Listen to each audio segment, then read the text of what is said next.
There we go. Hello. Welcome to the Pinkbike podcast. My name is Henry, and this week I'm joined by Kaz, Dario, and Sarah to talk about all the things and mountain biking news. We've got some show and tells as well as some listener questions.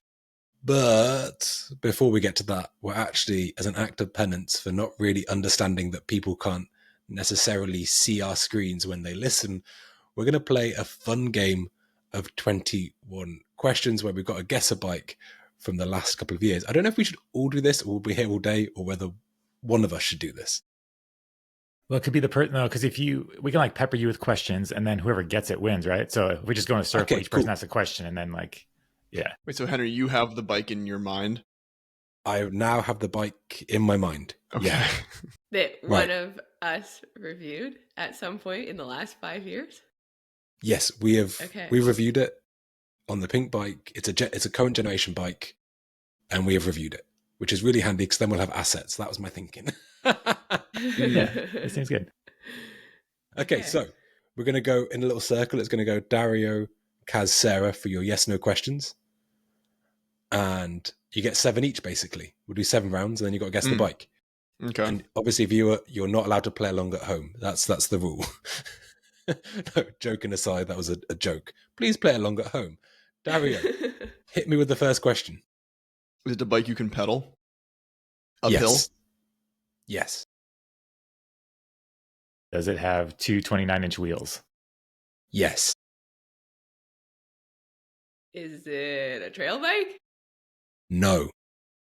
Is it the Specialized Enduro? No. Is it the Trek Slash? Guys, come on. No. Wait, we're not playing the game. Does it have like geometry adjustments? No, I don't think it does. I mean, there's some big questions on the table. Does it have a carbon frame? Yes. Does it weigh less than 30 pounds? Unless you're free fall now. We're not going to go in the circle. You just fucking... I got skipped, so... Yeah. Is it the Grim Donut? No. It's a production bike. We gave more... Yeah, that's good. Than the yes, no. Is it carbon an frame, enduro bike? Full 29, not light. Enduro bike. Okay. What about where it's from? That would surely help. Okay. No? Well, but... Is the company based in the U.S.? No. It's based in Germany. No. People are going to be so annoyed at us the way we're doing these questions. I'm annoyed already. I just want to keep asking. Yeah, I knew we wasted some, but is it a large brand? Yes. Ooh. I'm badly going to suck at this. I mean, it's a difficult thing. Like, think about how many fucking bikes we've reviewed in the past 5 years. Find out where it's from. Find out where it's from. Well, we know it's not from Germany. UK? No. Is it from New Zealand? It's not UK. Ever played this game US. before? No, it's not from New Zealand. Big questions. Find out what continent it's from. Not like, is it from Letterbox Lane? Or like, no. Fine, fuck you. Is it a European brand? But it's not European. It's not American. And then, Imagine if there was Not from the somewhere UK? that was not from the US and not from Europe. But we all I asked happened about to New live in. Zealand before I asked about Europe. Canada! It's from Canada! Oh my god! Canadian! For God's sake! Wait, did you ask, someone asked US or North America? Because I don't know. We I said US. Yeah. Oh, yeah. We're I like how we just break Henry by playing dumb. Just reveal it. We got so many bonus questions out of this. It's working great. wait, what are we at questions-wise, Henry? 17. And it's 4 a Canadian. more. It's probably a knowledge. A but I'm not- I Canadian think someone enduro get it. No. He said it's carbon. 29-inch wheels. Yeah, carbon 29er. Da Vinci or a Rocky, so we have to narrow it down. You have to ask the without wasting questions. I know. I'm just. Yeah. This Is is it the my Rocky thought Alpine? process. I'm trying to read make good it. radio. And it doesn't have frame adjustment. It doesn't. Okay, so it no. can't be a Rocky. It can't. Norco. The Norco Range? Is it the Norco Range? Yes, it's the Norco Range. Yes! Yeah, see, Oh, we're I got geniuses. We did it. Now, We'll practice. That was good though, Henry. I like that. I think Okay. it has a fun warm-up. It gets It gets me right in the sweet spot of frustration to host this effectively. Yeah, that's good. Now you're just slightly annoyed at all of us, and we can get going. Slightly is understated. Just I think that was your form of penance, and it's just going to be 5 minutes of all of us going, Do you like dead air? We've got a game for you. If only there was a country, not America, not Europe, not New Zealand. If only. Oh, damn. my Well, word. all right. Hey, I we got got it. there in the end. That was good. Yeah. We can have Now, a picture of it come up and stuff. That's going to be fancy. That'll be good. Let's rattle through some show and tells. Dario, you've sent in 2. I sent in 2 because I feel like one of mine is a bit of a cheater show and tell, just because it's not new, nor is it something that I am covering, but something that I hadn't had experience with, and I'm just now trying. That is the Cane Creek Tygon shock. Matt reviewed that like a year and a half ago when it came out, and I've been curious to try it, and I'm borrowing it from him right now. It's really cool. I think a novel approach to how we approach suspension that probably didn't get as much attention as it deserved. You know, we gave it like a nomination in last year's Suspension of the Year roundup, but principally it's a coil shock with an air ramp chamber. So you can pressurize this little tiny air shock within the coil from 0 to 30 psi, and it changes how it performs through the stroke and then how it bottoms out. I am running it on the Stump Jumper 15. I wondered if it was, So running on the Stump Jumper, can you explain to the viewer? It feels like Specialized have got themselves in a situation. They've engineered themselves into a corner that they're trying to engineer themselves out of with the Genie. Yeah, is this doing something similar? And that's not necessarily a bad thing. You could end up with a very high-performing thing that just is quite specific. Yeah. How does this compare? So you got 3 shocks in there. You got the Genie, you've had the Vivid, I believe, and the Tygon. How do you rank them in the feeling? Yeah, I've run a few different shocks on this bike now. I think, like 2 different coil shocks, DHX and Vivid. I've run Super Deluxe, Genie, and now the Tygon. I think the Tygon is probably the closest proxy to the Genie in terms of how it manages travel and bottom out. The Genie offers more of a like free fall experience. Like it does less to the first 70% of the stroke than the Tygon. I think the Tygon kind of ramps more incrementally throughout the stroke. But then again, there's also like quite a bit more damper adjustment available on that Cane Creek shock. So that plays a role as well. I would have loved to have tried the Genie with more external adjustment, which I believe is available on the e-bike, but not the standard Stump Jumper. Right. They have that like piggyback version that came with the whatever the lightweight e-bike Levo SL build. I don't know if that'll ever be on the Stump Jumper. I would assume at some point they'll do that. But anyway, that was my first show and tell, just a thing that I've been curious about and finally got to try. Part of the reason it's not super popular is it is a $900 shock. So I think like any of those boutique offerings, it's like, only a few people are going to pony up for that amount. Plus, like a lot of bikes that you'd be running a coil on, you wouldn't want to run one that effectively adds progression.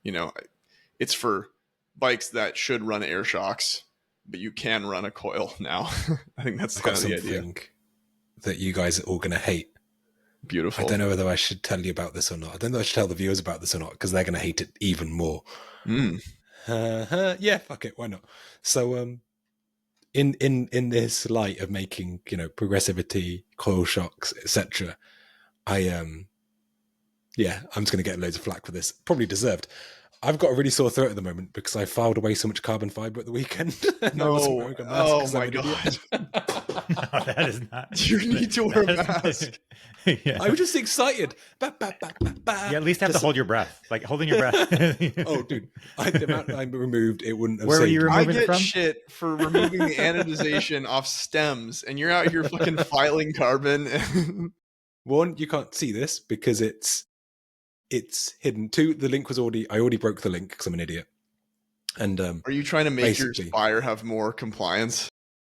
no, what I did was I put a 75mm stroke on a 65mm stroke shock Hmm. and then limited it out. But then the shock's running so much higher in the frame. And I was like, this actually feels really good because it feels a bit more progressive. And then Huh. it's meant... Anyways, then I'm like, but wouldn't it be great if it stopped hitting on top out, like literally frame to frame? That'd be nice. So then I just... To all listeners, this voids every warranty. Do not do anything Henry is doing. Don't 100%. do You've not already do this. broken the link. I'd already broken the link. Yeah, it's a very bad idea. Basically, this is a terrible idea. But my theory is that with bikes braking, if it's in front of you, head tube front wheel, bad, bad, bad. Right. Behind you, so I honestly have the same mentality. I do not. Bikes breaking anytime is bad. It's a bad Yeah. theory. And also, what are we doing? don't Even do a rear this. axle that hurt, Luca. Yeah. It's not Don't good or bad. do It's this. preferable to have it be behind your feet. True, that's preferable. I don't want any Yeah. breaking of anything. And I'm curious how this will turn out, Henry, but I don't. Be careful. Honestly, so I don't tend to, like, I think for me, I've talked about it so much time, but the more progressive, the more variation there's in the leverage, the more damping you need. Basically, ripping shims out the rebound, getting this lots and lots of damping on the compression feels amazing. And then it's like so progressive and grippy at the rear that my fork felt bad because it wasn't progressive enough. And it felt like it was doing like a 1-2 step. And so now I'm just running like 60% sag front and rear, and it feels amazing. Just like smacking cranks on the ground. You hit one little pebble, you're just gonna flip over the bars. And... I don't have cranks anymore. I just go Yeah. that He's doing the Chromag thing. pegs. Yeah. Yeah. There you go. But yeah, don't do any of this at home, kids, and definitely look at diagrams. And while you're at it, probably don't listen to Radio 4 either because you won't like it. But a strong cup of tea and some nice British talking radio, and I was in a world of my own. Just ba ba ba, and yeah, I'm an idiot basically. But honestly, this bike is so sick. I'm making it so good. But anyway, I'm excited Let's to get back- ride it. I am like, please, I would I love want you to ride get We'll it get to going like soon. the weirdest possible corner of development that you can, and then we'll give it a go. I genuinely think it's the best bike I've ever ridden. Yeah, It we'll pays try. dividends to be used On to like one something. very specific section. Yeah, of on this trail. one track, Right, in this yeah. one corner of Squamish, it is the best. the best corner I ever. One The trail same- over, it's doomed. Yeah. Yeah. I like how everyone is like has had enough of my bullshit. Everyone's there just like, nope, adults in the room, Henry. But I'm curious. Like, it's honestly, it's getting pretty bloody good. And I'm curious. if you could bring up some dusk masks when you do come ride it, Yeah. that would help. It's still off gassing. Yeah. Yeah. Yeah. But Dario, I interrupted. I went on a massive tangent that was of appalling consumer advice. Let's be clear. Not consumer advice at all. Can't even put it in that realm. All of everything I did Mm-hmm. is a lesson of what not to do. It's a cautionary tale. Yeah, Dario, back to you. What was your second show and tell in the mix? My other show and tell is the Haro Greer.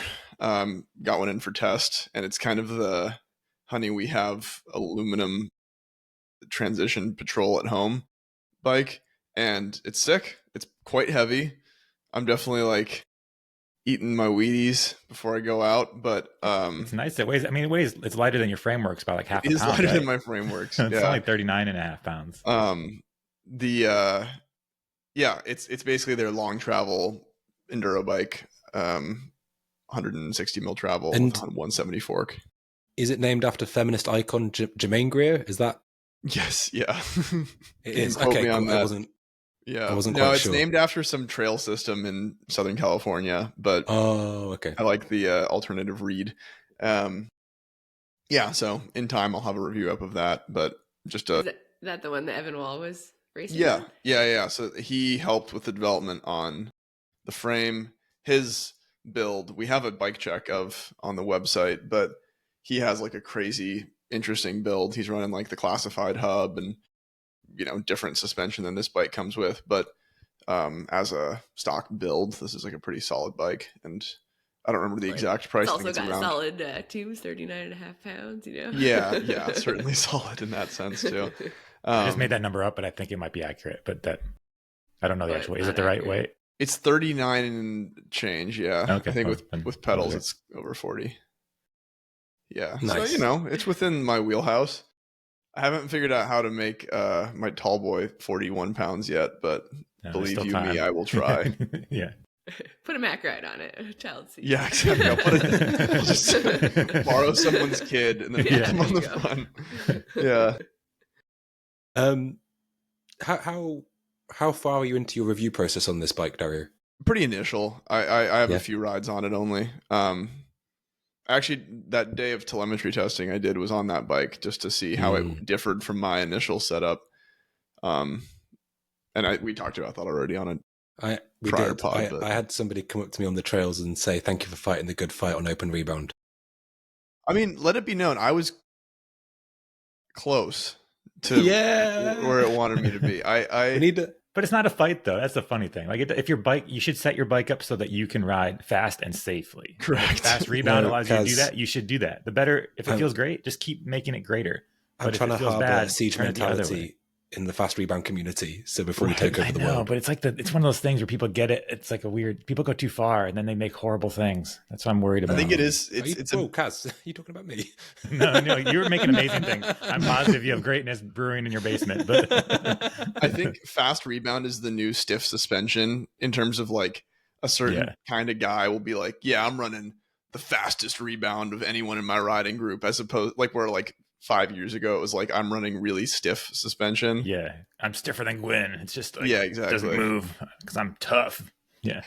Yes, but hey, that's me. I said those exact words. It's cool to see Haro kind of come into something a bit more different. We had in their Valley Bike field test, I believe. We had we had the Saguaro hardtail. The pink one. Haro Saguaro. I love that paint color. I wish that they'd made this bike just Pepto-Bismol pink.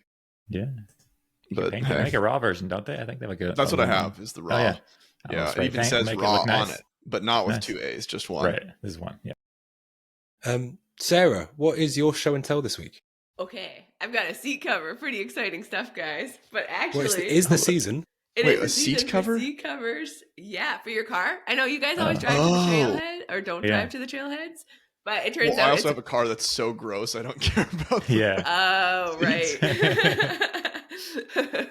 Yeah, no. I mean, I sit in my car in other clothes, don't you? Not just bike clothes? I have a dedicated towel that I use to wipe the seat off after I've been in it with the mud. That's usually my tactic. And it's because it's like a work van, the seats are just like a single sheet of vinyl, so there's no crevice. Hose it out. Yeah. Oh yeah, I guess if you had leather, you could have fancy leather seats. I tried a new tactic where, I have like a bag that opens up into like a little tarp, and you can stand on it and change all your clothes, and then you fold it all up and put it in the bag. Then you can get in your car. Oh yeah. But what's the deal with these covers? I'm curious. These covers. So this part goes over the back. Well, remember, people can't see you though, because people get mad, so we have to explain. Right. So there's strap. like a strap that goes around the back of your headrest. Yeah. And then it just kind of like hangs on the back of your headrest when you're not using it. And then when you want to, like, so you never forget your seat covers, I guess. Yeah. It's like in your car. And then you open it up. It's called Scovers, by the way. I don't think I actually said the name. I saw them in like a Remy Métayer video, and he was really selling them hard. And then I was like, those are silly. And then I got a pair or a set to try, and I was like, oh, these are actually pretty cool. Because then you open it up with the Velcro, and it rolls out onto your seat, and it's like very wide. So you can still demonstrate, and we'll just describe what we're seeing, because people can watch this also. I get fed ads for these all the time. Yeah, look at that video of Remy Métayer deploying them in his truck. It's actually cool. That's fancy. Are they in Squamish? I actually don't know where they're from. I think they're, if not them, they might be like opens another up company. And then you sit on this part, and it's like actually grippy on the back, so it doesn't doesn't like move around on your seat that much. I don't know. Okay. And then it's easy to just throw in the wash, and then when you're done, or if you like don't want to wash it right away and it's a bit dirty, you can just like roll it up and Is it easy to all its grime in there to remove from the strap thing? Well, that's what I just did. I just removed it from the strap. No. I mean, like, can you like detach it from your car easily? Oh yeah, you just do this with the Velcro. You just like take it just comes off. Okay, that was a Velcro noise. Sorry, Velcro ASMR for all listeners. Okay, that's cool because my issue is usually if I'm like foul muddy, there's like a fine silt that kind of occupies the seat after me. And being able to shake that out. Yeah, these are like I used to have like race face covers, and they're kind of just like cloth, and it, they fit over, and there's like elastics, and it's like a little bit like they're good, but they're not like this is like it's next level seat cover, guys. Right. Yeah, those are fancy. It looks like they're Australian, maybe. I think they're from Australia, but I think there's another company I've seen. I don't want to say copycat, but like similar things. It looks interesting though for a seat cover. Actually, look. Interesting for a seat cover, right? Yeah. It's not, coil shock or anything, but... it feels like, thank you for rescuing my appalling show and tell to some genuinely good consumer advice. That's what we're here for. It's all about balance. Yeah, like a nice infomercial, and then we have like... Keep your car clean. That's good. I know. I have a car with not too much mud in it yet, and I'm worried about how much mud will happen in it soon. But did you get a new car? A tiny thing, a little tiny car, but it's newer than anything I've had before, but it might get dirty soon because I bought a go-kart. Seat covers, or I guess seat covers. You can change but when it's like you're cold and you're just like, and then you have to get home and you have to wash your bike anyway, so you might as well be in your muddy clothes anyways. So yeah, so I like to drive home. How do you wash your bike? In my muddy clothes with your shoulder. Well, usually I don't want to get in all have a shower, get in all my dry clothes, and go outside, wash my bike. That's fair. Kaz, what you got for show and tell this week? I mean, it's hard to follow up on seat covers and carbon shavings, but I did just get some new wheels in for testing. The Hunt XC Wide MTB. They're just another aluminum cross-country. You're going to add some numbers in there for sure. I know they almost do. Well, it's XC wide MTB 29, but yeah. Okay. What do they weigh? I weighed them there 1,700 grams, 1,715. So they're not super light, but they're lighter than than a decent number of aluminum wheel sets. And the prices are like $550 with a pretty good, I think it's like 5 degrees of engagement from the hub. They seem like pretty nice so far. I rode them yesterday for the first time. Nice, very sloppy 3-hour-ish ride. Are they on your chisel? They're on the chisel, yeah. So it kind of seems like a more budget-friendly aluminum wheel set for a more budget-friendly aluminum XC frame. And they seem pretty good so far. Like one ride, like I said. But they don't feel overly heavy or slow engaging or anything like that. So I'm optimistic about them. I think a 28 mil internal width front, 26 rear. So, on the modern widths for XC tires, I think should be pretty good. Nice. I had those Traverse SL something or other specialized ones, similar sort of thing. Yeah, similar sort of price. Yeah, kind of cool. I think these probably come in a bit cheaper, but those ones get the kind of maybe DT hubs, which are a nice touch. And how do you find these in terms of flex? Because those specialized ones were quite. They seemed okay so far, but also yesterday there was 8 inches of mud everywhere, so I wasn't really even feeling the ground. It was just kind of sliding from side to side, mostly because of That's what I want to know. What tires did you put on them? Recons. Yeah. Oh yeah. Okay. Recons are the best. That's also a show and tell. Recons are such a good tire. Yeah, they really are. They're the mini so guy. Yeah, for cross country usage or light trail, but they're good year round. Well, yesterday someone was running Aspen STs, and that was special to see. That was their year-round tire. And it was great. Full, just drifts. And yeah, it was good. But so that's my show and tell. Yeah, some new cross-country wheels to test, and I'll be testing them. Speaking of show and tells, Dario, I was heartbroken last week to see your bum bag with shoulder straps come out on the same day as the podcast and not be a show and tell. That would have been... It looked like you had a seat cover ready to be deployed on your back. It kind of looks that way. Yeah. It's like a poncho that just pulls over your whole body. Yeah. Okay. The poncho, I don't think I might get one this winter and try it out. The one that clips on your handlebars and your shoulders. Oh, yeah. I think about that as well. It'd be great. In theory, you could run it in a way that covers your hands too, and then you could have dry, warm hands, a dry, warm body. Your head is still free. I think it would get sucked into your rear wheel instantly. But if you take it off for the descents, though, no? Wait, take it off what? Take it off for the descents. Oh, see, I want to run it all the time. I want to look like a little triangle God, Like this a is tent. hurtling through the It's like a forest. tent for. You just attach it to your seat post. It just comes from the back of your there we seat go. post, Yeah. up and over your head and over to your bar. Yeah, So you're just I like genuinely think it's enclosed. a good idea. Yeah, also Yeah. something you Well, should pursue. there's those Yeah. Danish like commuter coats that have like a built-in little hand glove clippy thing. It could you be can some just sort of keep the air cycling. Put the yeah. extractor fan on the back. Like a recumbent with a fairing that like goes the full enclosed. I see those sometimes, like the full bubble. Part of the Yeah. issue though is here, like half the time where you're getting wet from the ground up, not from the sky down, because it'll just be so much like muck and puddle that it's kicking up into your underneath. But just Maybe take you'd it have off to for run the a full descents. set of fenders Yeah. too. Yeah, the And you're uphill basically on a climbing. commuter bike. I just climbing had a poncho. really, with electrics coming into everything more in the cycling world, in skiing, you do get like heated socks. Why don't you get a little extractor fan on the back of a waterproof jacket? Keep the, you know what I mean? Like just a little. Yeah. I actually tried something at the Taipei show this year. That was a vest that heats or cools you, and it has a little battery pack. And it was a little scary just because it gets so hot in the hot setting. But you can, like hot or cold. There's no like. yeah. Well, bit this was like an hot, initial prototype, but they said Right. they'll have like a temperature control version. But it is distinct. Like the cooling version, it you feel chilly, and then the heat is like oppressively warm. But I could see it being a thing. Like you could cool on the climbs and heat on the descents. Yeah, like they make tiny fan. Like Smith makes them for their goggles. They said pretty sure they still make like the turbo fan goggles for skiing that has like a tiny fan in there. Yeah, Wow. it's been around for years and years. Like at least 20 years they've had it. Just a tiny battery pack, but like that's all you need is a couple little small fans like in your underarms and just like Yeah. Huh. I honestly, wow. I think We've it's better than invented the something. poncho. This is we're on a roll. I might, Get on I Shark should make Tank. one of them. Yeah. Yeah. Yeah. Okay. Huh. All right. Yeah. Podcast over. We're gonna go make some fans and Sweet. tarps. Right, well, and- thank you very much for listening.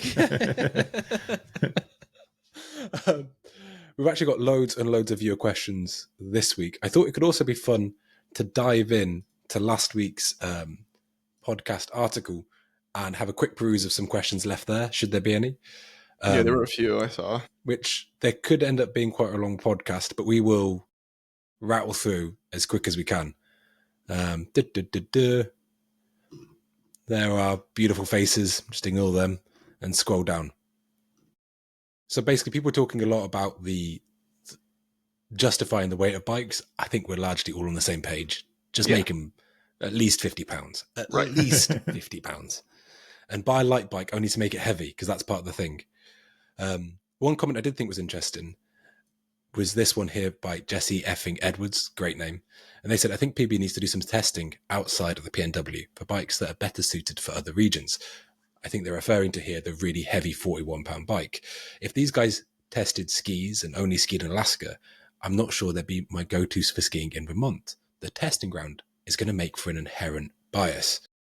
Now, I find this question very interesting. Does anyone want to have at it? Yes. Well, it looks I like mean, Kaz had at it in the kinda did have comments at it in already. there. So Yeah. Yeah. It Read comes up your like, comment verbatim. I could, yeah. But like, there's almost this idea that we need to go, which I get, like, it's not a jealousy thing, but I think people do get jealous of the Pacific Northwest to some extent because we do have amazing trails and a lot of the footage is like crazy steep rock rolls and like extra amazing loamers and stuff. But and I'm definitely repeating myself because I think I've said this on the podcast recently, but like if I have a cross country bike, I'm not going up and riding the gnarliest rock move ever that's in the woods here. I'm just going to ride some cross country trails, and those are up and down and rolling, and we have single track climbs. That's another thing I think people don't know. We have single track that goes uphill and downhill. Like there's this whole thing that we're just like riding up fire roads and going down gnarly stuff, which is definitely an option, and that's a great reason to live here. But like yesterday, I rode some technical single track climbing and some technical single track down on a cross country bike, and it felt like I could have been back in Connecticut. And like Bellingham does have some really fantastic bridleways.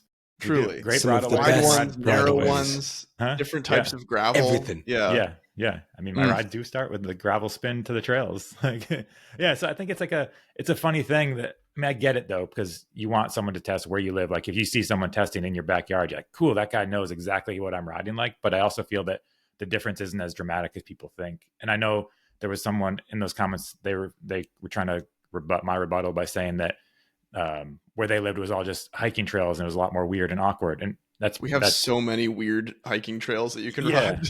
Yeah, we have that too. So I think it's just, and we should probably do a better job of like representing what we're not representing, but try to explain like where we're testing, that it's not all like this, but it's also have trail forks feature in the reviews though, which is actually, if you look at it, I think, I encourage people to come visit. Like if you come up here on your XC bike, I'll send you on a good XC ride, and you can see that it's really probably close to where you live, but maybe a little better. But sticking to their example though, of powder skis in Alaska, if you're skiing powder, you want the best powder ski. If you're skiing somewhere that isn't powder, don't buy a powder ski. Exactly. An enduro bike here is still the best enduro bike. Yeah, like you're in the market if you're in market for enduro bike, we're testing enduro bikes like an enduro bike should be tested. But if you want a trail bike, then it's not the best enduro bike. Yeah. Yep. Which is like looking at our trail bike field test that we just did, I wouldn't change my selection of top bikes if I were going to go ride for a week in Moab. Like it would be the same hierarchy. I think that's something that we're keeping in mind that isn't always represented on the page or in videos, just because we're limited by the scope of what we can photograph and describe.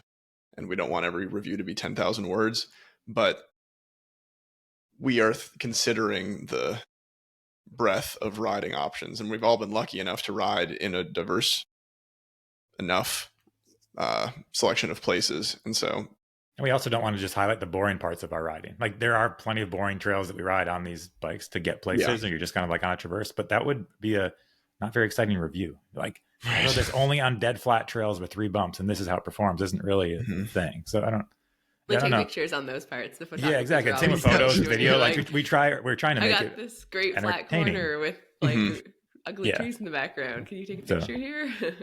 So it's a balancing act, but I would encourage these people to come visit us, and we definitely travel during the year, and I love riding on the East Coast and in the desert and overseas other places, so we're pretty spoiled, but I think that we do all live here for a reason too. So next little question, this one for you, Dario, very, very quickly. Painting your helmets, what paint do you use? Deco markers. They're like a xylene based paint pen. I think Marvi Uchida is the brand. They're like the last toxic paint pen you can buy. Cool. I hate that they're the only ones that work. What an endorsement. Yeah, they smell horrible. I would only recommend using them outside, but they are the only basement, like Henry. Yeah, in my basement. Just or in your basement. Got to close to your face to be accurate. I mean, I have done that, and then you like wake up 6 hours later and wonder what happened. Just paint all over your face. Yeah, honestly. They're like remarkably durable, like the paint that comes out, but yeah, they stink. So that's my recommendation on paint pens. Very fair. There's one question here I was tagged in asking about here. Sort of a discussion which we had to end up not recording about the Rocky Mountain instinct with the compression damping. Just to say, I kind of echoed Kaz's feelings. I thought it made the bike way better. And when don't want to go too length, I think it's been literally done to death. But more compression damping made me happier. And I did blind back-to-back testing using a bit of tape, yada, yada, yada. Yeah, exactly the same as Kaz's observations. So, yeah, just leave it at that. And shall we go into some listener questions that they've sent in via the power of the internet this week? Okay, so I think I'm doing this right. I always get a bit nervous, but here we go.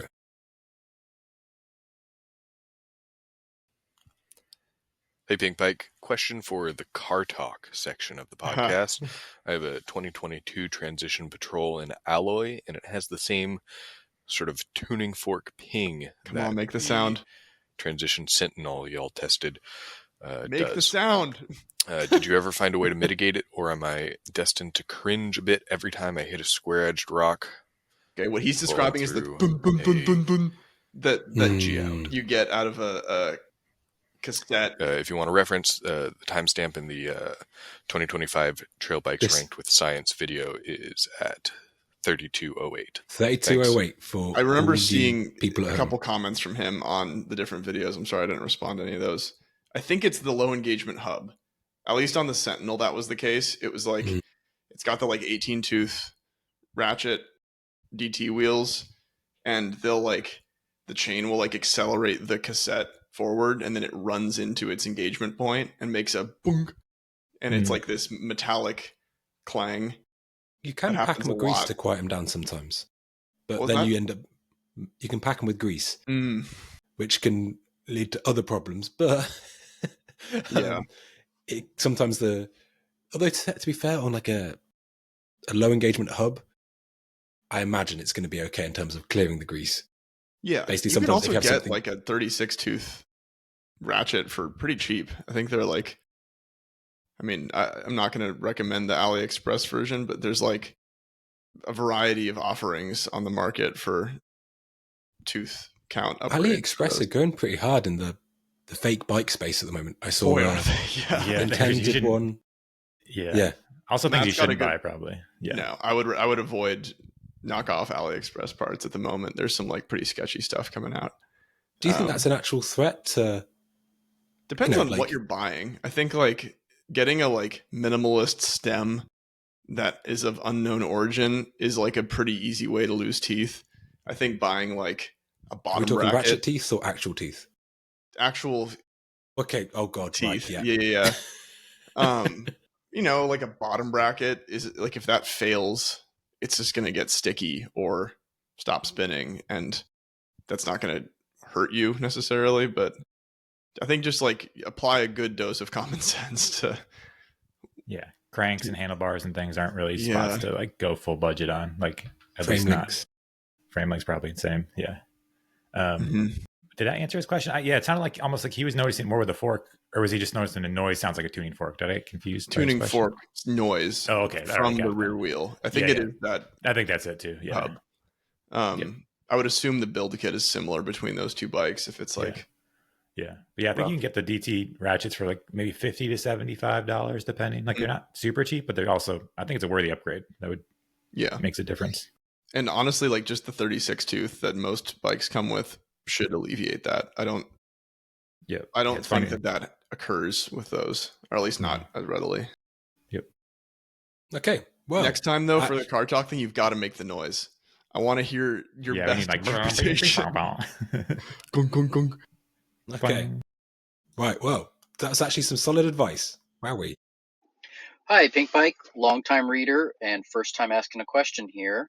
I work at a university in, let's just say, Central California that's very bike heavy with the students. And every once in a while, I see a completely abandoned but beautiful 80s or 90s era track bike, like a really nice Bianchi or something along those lines, just rotting, chained to a bike rack.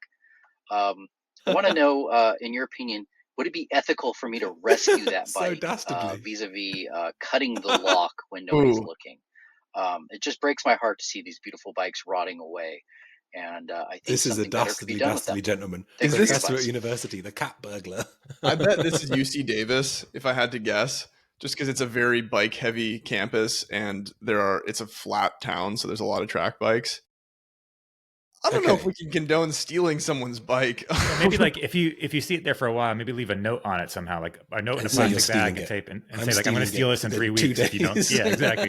Give them a time frame before you steal it, but you shouldn't steal bikes. Yeah, my school wonder if- had the university, the campus police would like collect all of the abandoned bikes at the end of a quarter and sell them for like $10 at an auction. And I used to go and buy like All of them. $7-8 bicycles for the parts, and then I'd like donate the frames or whatever. I would venture a guess that your school has a similar program, or if not, maybe you could get something started. I think that's like maybe the most not get arrested version of events here. Yeah. You can like It would be funny because think how many bikes are stolen when nothing happens with the police. You can guarantee that the dastardly professor going after a 1976 Bianchi is the time that he gets arrested. Oh, yeah, And immediately. Like, loses he his just job finishes or cutting whatever. it. Yeah. The Okay, how guy about comes up on his if golf you have cart and puts it in tenure? cuffs. And if you have tenure, steal the bike. If you don't, maybe try to get the yeah, wait a program few years. started. Yeah. Yeah. Sarah, you you had a bike stolen a couple of years ago, right? But yeah, it wasn't chained to a post outdoors though. But it sucks. So hey, it kind of like Yeah. really, it's it really kind of knocks the wind out your sails. Yeah, definitely. Yeah, no fun to be like, oh, there's somebody in my house stealing my bicycle. Yeah, totally. But yeah, it's kind of, it's different when it's like chained to a post for like 3 weeks. I can see how he wants to rescue it. He's like, the chain's like, just getting like, it's going to seize. And I can feel the pain of just watching this thing. You're also probably the most ethical person here. So if you're willing to say that maybe it's a decent idea. Sarah Moore I mean, I approved. do know like sometimes students just like, I don't know. Yeah, it's hard. Yeah. But then as a student, some people, you might go out for a beer on a Tuesday afternoon and disappear for 3 weeks. Just go on a crazy whirlwind adventure and come back. Mm-hmm. I remember living in New Zealand and my friend and I, he had this was 2014. He had a brand new Nomad, the all black one when it first came out in 650B. Very, very exciting. And Queenstown, I don't know what it's like now, but at the time it was incredibly safe. You could just leave anything anywhere. It was wild. And he had like a $5 lock. Those ones with like the translucent plastic that's just like basically a bit of like braid. And he locked his bike to his helmet, completely missed the loop of the security thing. We came back after a very large weekend 3 days later and it was still there. We were just Beautiful. like, Wow. oh my God. Wow. I mean, I guess in some places, like if this was like downtown Vancouver, a big city, you would just expect it to be gone. It's like this bike was there for 3 weeks. Like, of course it shouldn't be there anymore. Like my parents were like, oh, we went downtown Vancouver and locked our bikes to the back of the car. And I was like, you did what? That's a terrible idea. Don't do that. I've seen, some friends of mine were on holiday in the UK and they had their bikes locked on the outside and they were sleeping in their camper van and there was enough people that they just held the doors closed and just angle grind the frames off. No way. Which would be terrifying. Oh my God. Yeah. But hey, wow. Yeah. So Dashley professor, don't steal the bikes, but talk to like campus security and find out where they're going after they're cut from the locks, and then maybe you can find them. Yeah. Totally. Or just put a plastic bag over. Or a note. I like the note process too. Yeah. I have done that before. I've been like, hey, I like how he's approaching it like he's seeing like a golden retriever chained up. Yeah, I have to say that it's really hot out. It's in the car. I have to break the window. Right, okay, we'll go into the next question. Hi, Pinkbike Wise Monkeys. Richard in the UK here.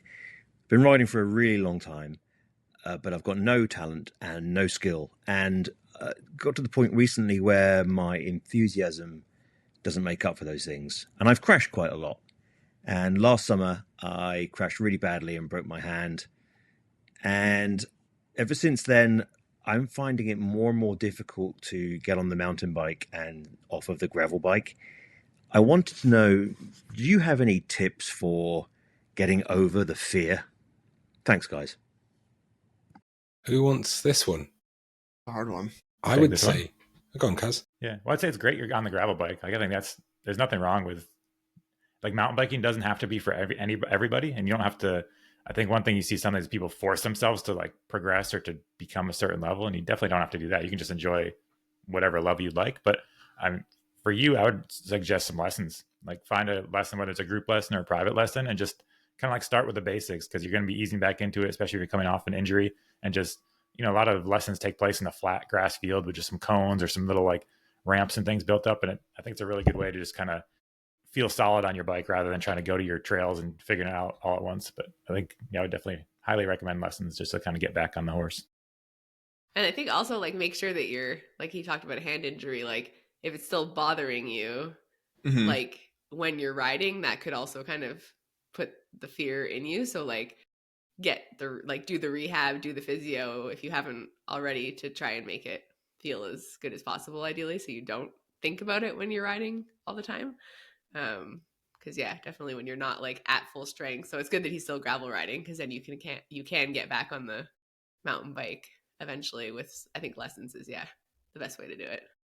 They're not, I used to think as well, like, listen to the fear. The fear is trying to communicate something to you. Like the brain's got, if you hurt yourself and it really affected your life, I think it's really normal to, have a bit of, I mean, trauma's a word that gets bandied around so much. I don't want to, X, Y, Z on it, but sometimes your brain's just trying to tell you something. And if you haven't come back into mountain biking, maybe in a year's time with no pressure after really just processing that, you probably enjoy it a bit more in my mind. I think a lot of people, you see it a lot in racing, people come back as quick as possible as soon as maybe they're able to hold onto the handlebars, and they never really get over the associated like fear of failure and risk management stuff. And I think if you're not feeling it, just go and do something you enjoy. And honestly, mountain biking will always be there. You know what I mean? You can come back in a couple of years and you'll still really enjoy it and it'll still be great. But I think once you have that, your sort of your intuition or whatever is directed through the process of fear, it can just massively skew the enjoyment of a whole thing. And then trying to push that only leads to resentment, in my experience anyway, I would just say. Yeah, still getting out on a bike, that sounds pretty cool. Yeah, you don't have to rush. I mean, I've definitely forced it because I want to all the time, but then I always realize like, oh, if I just waited a couple more weeks, I would have felt so much more solid right away rather than like trying to push through it all. So yeah, I think taking some time. But do you think it can kick the can down the road as well? Like, yeah, totally. Just, like say you get back on the bike 2 weeks sooner, but then your first 2 months of riding, you feel like you're managing something. Mm-hmm. Or longer, because you're then like trying to relearn. Like if you have a broken hand, for instance, and it's not quite healed, like you're relearning how to ride with this weird kind of concession made to pain or to lack of grip strength or something, and then you're affecting the rest of your riding as a result. It's just like there are knock-on effects. So definitely give everything its due time. Okay, well, yeah. So you had some bike thievery, some genuinely good consumer advice, and a nice compassionate tone. We're actually doing all right, guys. What's the next one going to hold? Hi guys, my name is Jacob. I'm living in the UK near Cannock Chase. I'm a beginner in the sport. I'm also involved in local politics. I want to hear your thoughts on how to get local trail building better organised and how to get more investment from the government into trails. Biking is really popular in my area, but the sanctioned trails are in a pretty awful state and don't get any maintenance. There's unsanctioned stuff everywhere, and often it's in a better state than the official stuff. I think we're lucky in the area to have a great biking resource. How would you go about getting local government to recognise this and to support the scene properly? This is Cannock Chase, actually where I learned to ride a mountain bike. So it's nice. Good on him. Close to home. Yeah, I think it's a really good question. But I think the interesting thing, to my mind, I think it's a very good point, is that when people are given free rein, yes, they can make trails that maybe step on people's toes, aren't properly maintained, etc. But when have a real passion project, it can often be those trails that are the best in the area in terms of maintenance, in terms of how actually good they are to ride and how popular they are with the local base. But it is a difficult thing trying to balance that. I think in Squamish it's going to the point where there's some amazing trail riding, but it's almost getting a bit too brazen. And I worry that we're flying a bit too close to the sun before land management has to come in and say, hey, it's pretty obvious there's a motorway trail coming down onto this fire road of this no dig land, Yeah. I think that's where it's important to, sorry to cut you off a little bit, but I think it's really important to kind of start building that trail organization. I don't know if there is one where this person's calling from, but if you can, just get some, whether it starts with just some buddies, and you kind of start trying to build a trail group, kind of a spot that if the government did have questions, they could come to you, and also a place that you're almost kind of just how to describe it. Like you just want a strong trail organization to deal with illegal trails and also kind of know what's happening with the illegal trails at the same time. Like there's that balance that's going to be tricky, but like we're really lucky here in Bellingham. We've got the WMBC, other places in Washington State have the Evergreen Mountain Bike Alliance. And so those are really, really strong trail groups, and they get so much done because they're well organized and they're able to have fundraisers. And like, as they grow, they become an actual, like respected by the government. So they could, show up to your town council meetings, those kind of things. So I think that try and get a little group going and kind of see how it goes. Go to the city council meetings when there's ever an issue that involves mountain biking. Just kind of try to get your voice heard and let them know that there is a good user group. And then eventually you're able to kind of start, if you get legal trails developed and people start coming for tourism, you kind of have more of a case to be like, hey, look, these people are bringing in this much money to the town. We're a viable user group. We're important. Like, don't just push us aside. But it takes time. It's super time consuming, and it can be really frustrating to deal with things like government agencies because they move very, very, very, very slowly. But it's in my experience, it's always worth it. I think part of it too is having a sense of ownership amongst the riding community. That's where our local trails organization does a really good job, is the people who ride here and live here feel an affinity to the trails organization and they want to help it succeed, where in other places I've lived, there's like a resentment towards the trails organization because they're seen as the thing keeping development from happening. So however it can be set up to include people and have there be this feeling that like we as the riding community are participating in a thing as opposed to subscribing to a thing that might or that may or may not cater to our needs. Like it's a delicate balance for sure, but having that ownership is key. I think also like with our, like if you do have a robust illegal trail system, the goal perhaps then is to like start to adopt some of those trails and sanction them. However that happens in your local jurisdiction, I don't know, but that's a very easy avenue towards, you know, increasing the number of trails you have and kind of getting the community involved. Is like, okay, we're going to sanction this loamer. How do we make it fun to ride for everybody? Or, you know. But does that, just to play devil's advocate, does that maybe, you know, sometimes I feel about that, like, oh, there was this really good, you know, really good trail built off volunteer time. These people have just got in, and then at some point it's been sanctioned. I wonder if is that them giving it to the community or it being taken from them? And is it that their right to give? It can go both ways, yeah. I mean, I don't know. Yeah.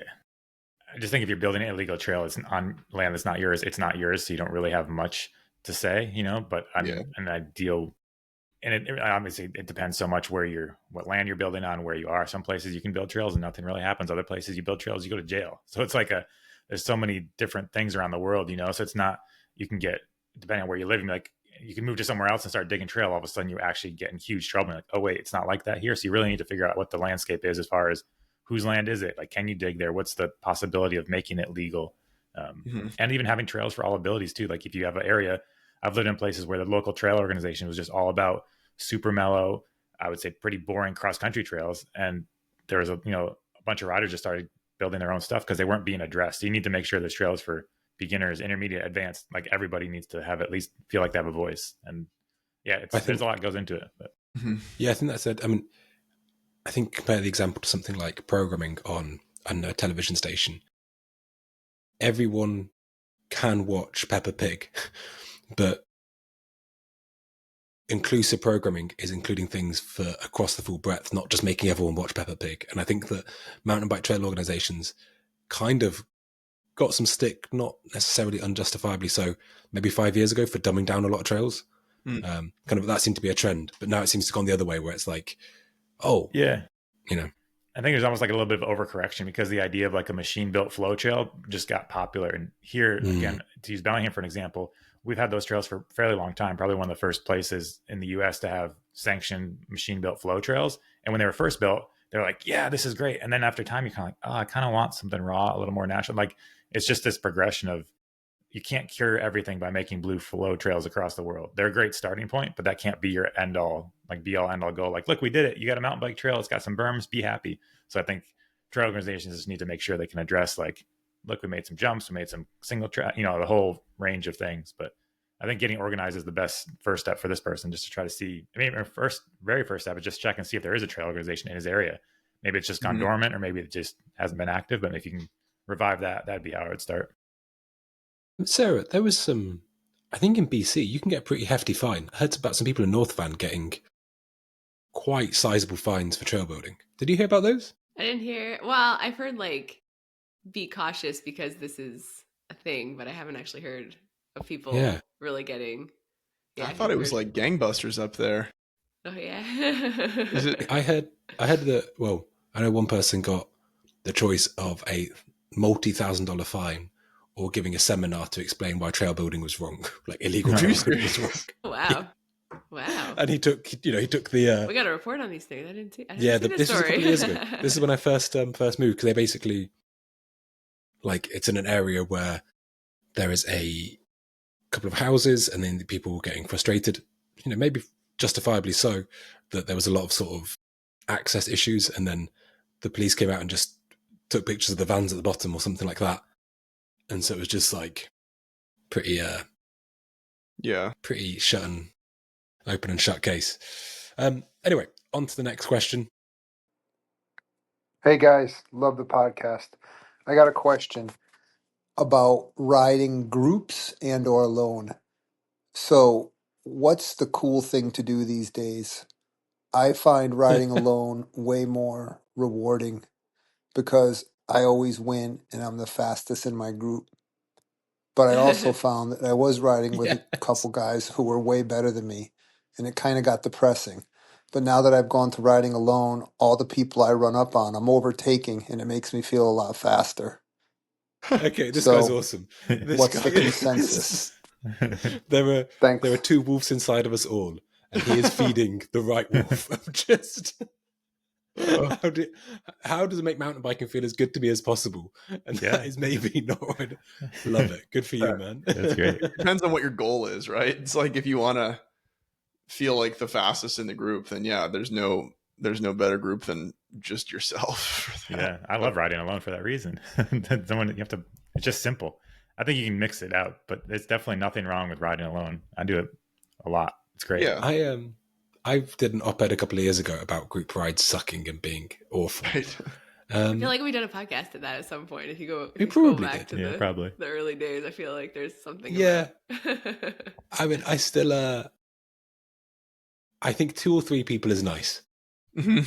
Yeah. You know, I did a group ride yesterday with like 15 people, and it was actually pretty good. I was skeptical because it was a birthday ride for somebody, so those rides tend to be like a thing. But we had everything from people on, like trail bikes to one guy who showed up with a gravel bike, a rigid gravel bike, like with drop bars, and we rode like good cross country loop, and it worked out. But it's one of those ones that could have definitely like gone off the rails at any moment. Like if somebody, I don't know, but they can work out. It can be fun. You just have to you have to know what you're getting into. Like you have to bring extra layers in a group, and you have to know that you're going to be like sitting around and just talking and doing nothing for a long time. Sometimes I think, your mental attitude, you have to be ready for it. If you like unexpected group ride can be the worst. And then you just kind of like, I've been on rides where I just leave too. Like I'm not trying to make them the best thing ever, but it's a mix. You just have to like figure it out. I think like the 3-person rides are the best ones. You and 2 buddies, those are like, cause you can move fast. And especially if you've been riding with them for a long time, those are pretty good. He sounds like he needs other buddies. He's always slow. Yeah. You just find some people who are slower than him. That's true too. They can be the fastest. Like that's a good tactic.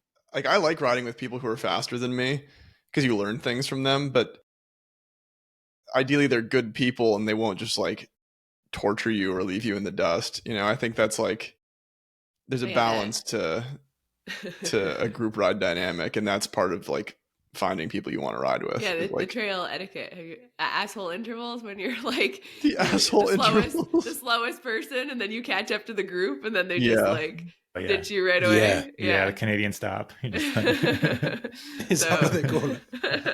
Yeah. So if you have riding buddies who are faster than you, but also have good trail etiquette and aren't like half wheeling you the whole way up the climb and leaving as soon as you catch up to them, and that kind of thing can also help make group rides more enjoyable.